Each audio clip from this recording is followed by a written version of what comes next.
Nih, tenangku, tadi udah lapor sama Tuhan. Nanti Tuhan sediain untuk beresin genteng kuku segala macam. Tenang aja ku, kan kuku minta sehat, makanya sama Tuhan dibikin gerak. Kalau kuku nggak gerak sama kucong, jadi penyakit.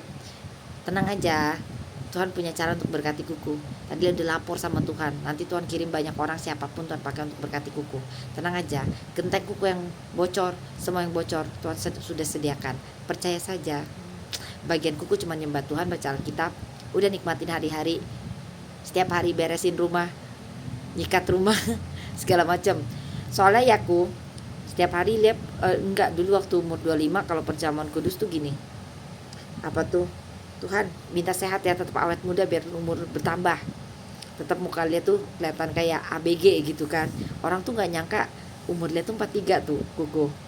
Yang orang type A, yang bos type A itu kaget kan, namanya Ciratna. Hah, umur kamu 43? Masih kelihatan kayak anak-anak gitu kan. Aku pikir masih anak-anak gitu kan, masih kelihatan muda banget gitu kan. Udah gitu nggak ada uban sama sekali gitu kan, nggak ada uban sama sekali. Ada tapi cabutin, tapi semenjak cabutin tuh nggak ada uban lagi ku, karena perjamuan kudus semua hormon yang bikin rambut putih mati, semua rambutnya hanya hitam gitu kan. Itu minta sama Tuhan tuh, Tuhan jangan pernah kasih sakit, kasih sehat sempurna dan sama awet muda. uh, Prosesnya jalan kemana-mana mesti jalan, gak ada duit gitu kan dari dulu tuh. Dari dulu ternyata baru tahu dari Ellen kuku. Makanya kalau kita berdoa minta sama Tuhan tuh, emang Tuhan tuh paling paling dokter Amerika itu, semua dokter Amerika tuh bilang kalau mau awet muda itu jalan kaki. Itu penyembuhan untuk semua penyakit. Kenapa? Waktu jalan itu jantung itu apa tuh? Jantung itu kerja, pemasukan oksigen ke paru-paru tuh bagus.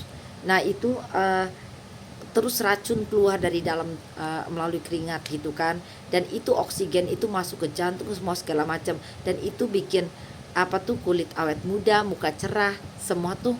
Jadi obat terbaik itu jalan kaki, dan itu bikin awet muda, anti penuaan segala macam. Makanya di Amerika, kalau di California orang malas jalan, semua serba mobil, makanya umur 50 tahun udah pada di kursi roda. Kalau yang pas di Pittsburgh itu rumahnya Ellen itu kan di pegunungan ya aku. Kalau untuk ke sekolah itu jalan dari puncak gunung itu ke itu 30 menit. Semua orang tua di sana 90, seumur 90 tahun itu masih kuat-kuat. Mereka tuh biarpun punya mobil itu kawasan pegunungannya, tapi kawasan elit punya kuku. Apa tuh? Itu juga mallnya itu lebih bagus ribuan kali lipat dari Jakarta, walaupun itu pegunungan. Walaupun itu pegunungan, tapi itu bagus banget, elit banget. Dan itu anak Ellen, rumah Ellen itu di komplek khusus elit borjunya Amerika punya di Pittsburgh, yang banyak kalau di film tuh rusa-rusa gitu kan. Apa tuh, mereka nggak mau naik mobil kuku, jadi mereka tuh yang tua, mau tua muda, mereka tuh jalan dari puncak gunung ke bawah itu butuh waktu 30 menit. Dan di sono tuh orang-orang tua di sono 90 tahun aja tuh masih sehat, sehat segar bugar. Dan dokter-dokter di sono itu selalu apa tuh, obat penyembuhan adalah dengan jalan kaki. Di situ dia baru tahu, oh pantes sama Tuhan dibikin jalan kaki, dibikin hidup itu kayak begini, karena itu doa minta sehat, awet muda, segala macem.